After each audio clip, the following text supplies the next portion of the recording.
Honorable members, I want to welcome you to this afternoon sitting. On Tuesday, 18th July 2023, legislators made a call for adequate sensitization on proper post-harvest handling and management techniques to curb the crop toxicity burden faced by farmers. Mycotoxins are secondary fungal metabolites with toxic effects to humans and animals, and in terms of exposure to chronic diseases, mycotoxins pose high risk of infections. In this same house, there were discussions on goods that had been impounded in South Sudan when our traders went to conduct business. We are talking about scaling up productivity and production.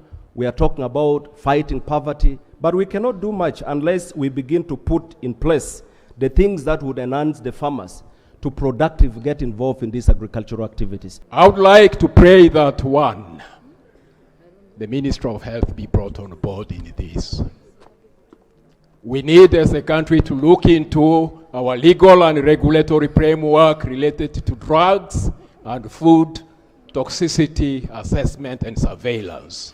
We need a national cereals and other produce board and authority whereby the issue of aflatoxin, grading of produce and standards can be applied in a department. Tanzania has a board, Kenya has got a board. They have got silos all over the regions for storing and grading produce. Narrow, the good news we have is that it produced a solution called AfroSafe for the aflatoxins. But they have suffered inadequate funding to multiply it and produce it. So I pray that when you go to interact in the committee, you invite us, and we lead the Narrow, to come with this solution and explain how it will cure the problem. In the sitting, the leader of the opposition, Honorable Matthias Mpuga, presented a statement to the House on the state of the nation, citing the need to protect human rights. On March 31st, 2023, we presented at the opposition budget conference themed Rethinking Uganda's Economy, a human rights approach, in which we outlined our key budget priorities and the policy alternatives.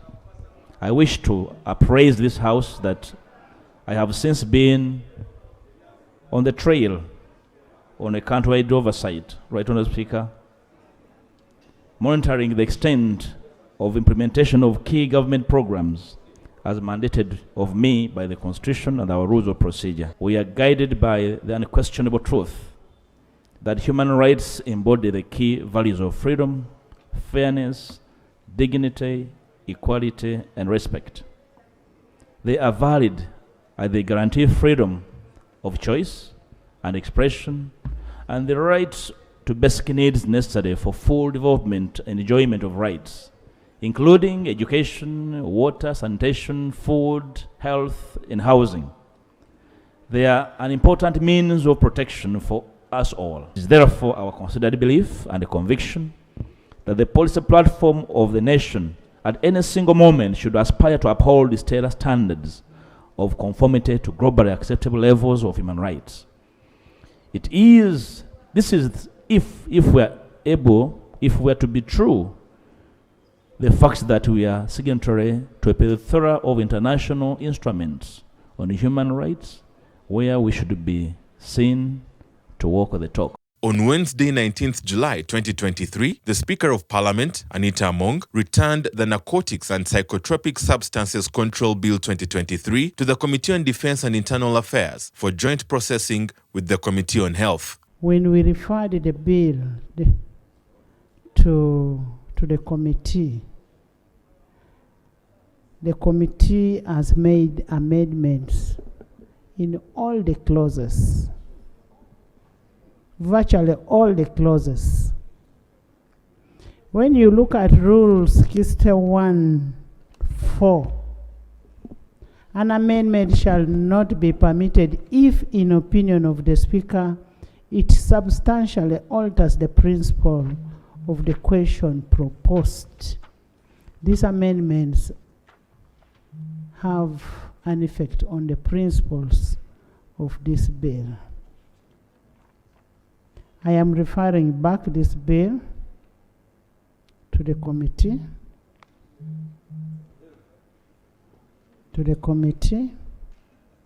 and should be harmonized with the Attorney General and report back to this House. During the sitting, members of parliament called upon government to improve the appalling state of juvenile rehabilitation and remand centers across the country. Also, reports of our visit to Kampiringisa, which is the only juvenile prison in this country. And I also need to make this House know that they are in a very bad state, the children who are there. The state of this rehabilitation center is really alarming. And it is at this point that I want to ask government whether it still has the capacity to take care of these centers, or they are just there for formality. There is a remand home in Mbale, and when I visited that remand home, Right Honorable Speaker, it was in an appalling situation, and we had to contribute for food. And then there was also an NGO which brought some mattresses and blankets, because all that had been there had really were worn out. When you look at these children, Right Honorable Speaker, they are in tattered uniforms. In delivering social services, we need to pay attention to the quality of care accorded to the children.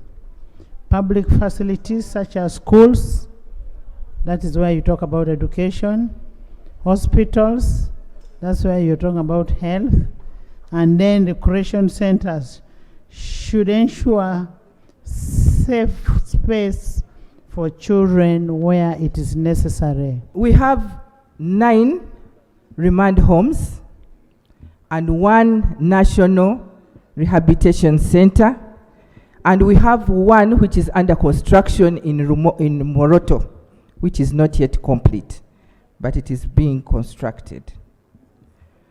Why my sister Connie, Honorable Connie, was raising the issue of Mbale being congested, having no food, it's because of the budget constraints, which you all know, because we are the ones who do what?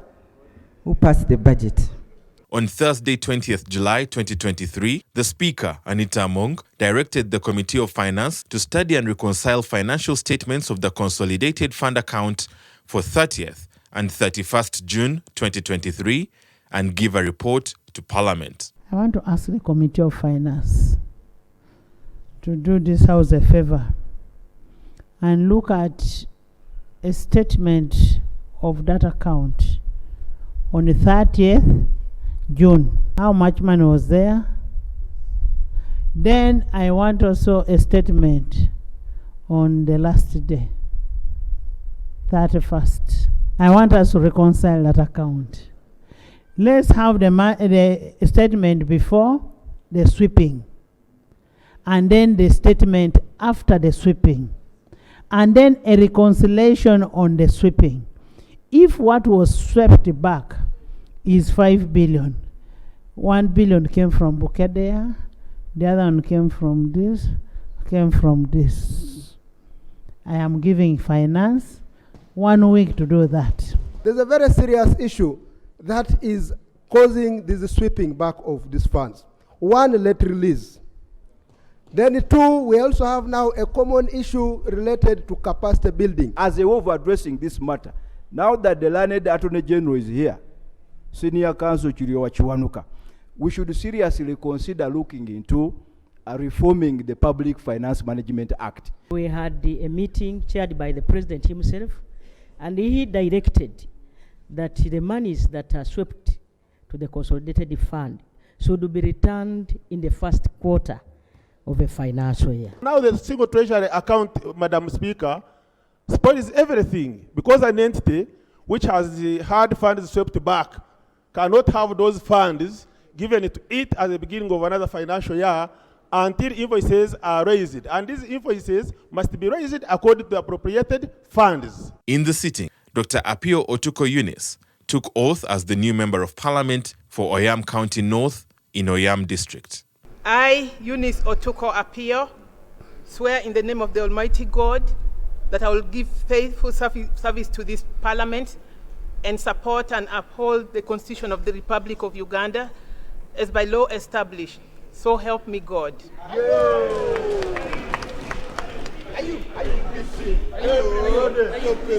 I want to welcome Dr. Eunice Apio.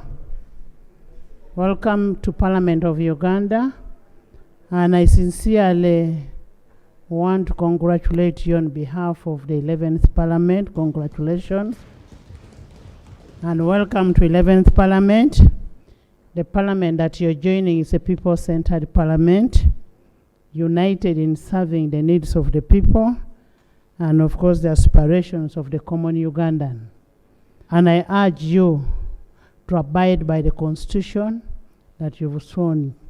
Also during the sitting, the Speaker adjourned Parliament sittings to an unknown date over the impasse of local council and women council elections. We gave the Minister time to come and present today on the issue of local council, local council 1 and 2, which expired on 10th July 2023.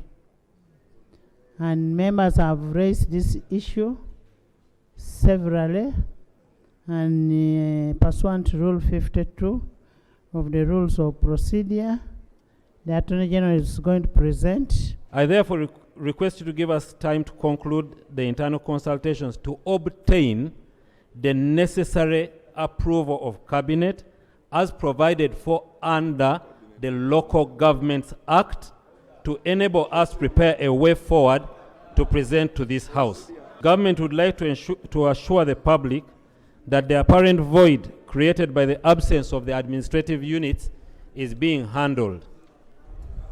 Yes, as we pursue and await the necessary cabinet approvals and parliamentary approval, we advise that the immediate recently elected leadership of the administrative units should continue rendering the necessary services to the people of Uganda in observance of the spirit and principle of the Constitution that there should never be a vacuum in leadership. Although, yes, it is true, Local Council 1 and 2 are mere administrative units, they also have quasi-judicial functions. Part of the quasi-judicial functions are clearly stipulated in the Local Council Courts Act of 2006. Now, the expiry of the term of those administrative units implies that the quasi-judicial functions of those units cannot be dispensed with when their term has expired. And there is no way you can apply to extend an already expired term. And even if you were to extend an expired term, that kind of extension cannot apply to the act we passed in respect of Local Council Courts Act. So unless they want to completely remove the quasi-judicial functions from these administrative units, and then say we are going to extend in respect of only the functions of administrative units excluding the quasi-judicial functions, then we do not even need those units to be there. Honorable members, as we wait for a statement from government, as we wait for the position of government, this House and this House will be adjourned and dine to wait for the statement.